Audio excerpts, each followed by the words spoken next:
Okay, the Lewis structure for methane, CH4.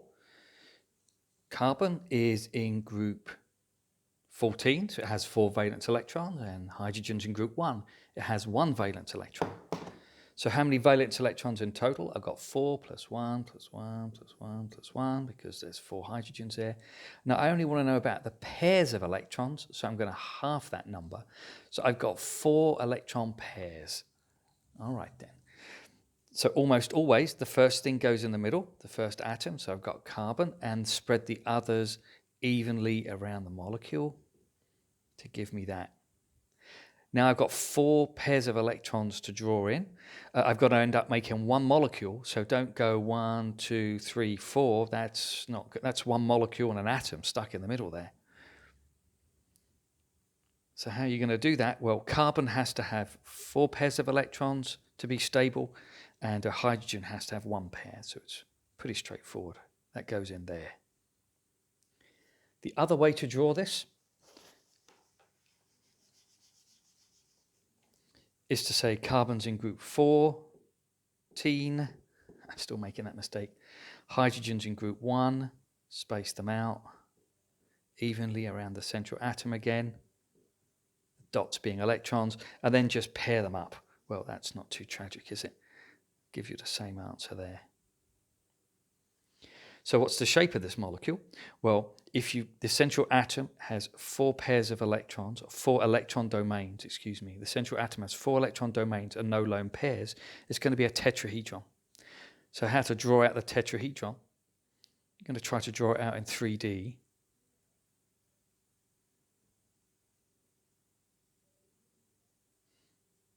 So these 2 bonds are in the plane of the board. That one there and that one there. This bond here is coming out towards you, and that bond there is going into going behind the plane of the board, poking down into the table. The bond angle for a regular tetrahedron is 109.5 degrees. So that's the bond angle there. So here's a molecular model of it. These grey things are the bonds. The electron pairs, also the bonds, of course. And so this, and this, they hate each other. They repel each other, these 4 things. So what's the furthest away these 4 things, or any 4 things, can get from each other? Well, it's this regular tetrahedron. Whichever way you do it, always points up. They used to use these as weapons.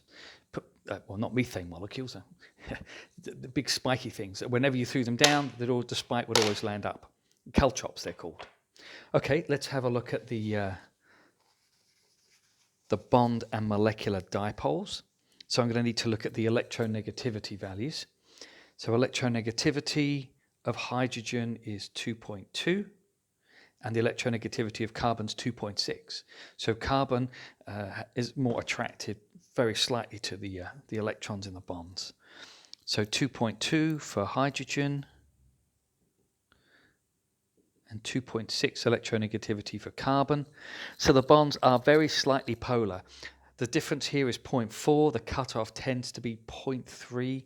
So they're slightly polar, these carbon-hydrogen bonds. Well, what about the molecule? Well, for a polar molecule, for a molecule to be polar, one end has to be a little bit negative, one end has to be a little bit positive. And you can see that these bonds are going to be a little bit positive on the hydrogen end, and the carbon's going to be a little bit negative. But a polar molecule, one end has to be positive of the molecule and one end has to be negative. So you can see that this molecule is non-polar. So it's a non-polar molecule. That means it almost certainly doesn't dissolve in water, which is the reason when you fart in the bath, the methane doesn't dissolve. How do we get onto this? And just for completeness, let's do the formal charge.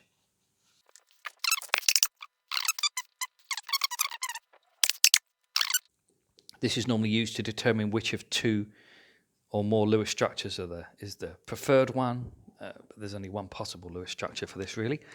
So carbon has 4 valence electrons. That's 4 and minus 4 bonds. So the formal charge of carbon is 0.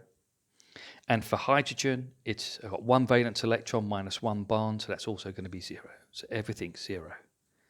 And remember, 0 is good. If everything's 0 in a formal charge, that's a preferred structure. Well, there's only one possible structure. And we're done.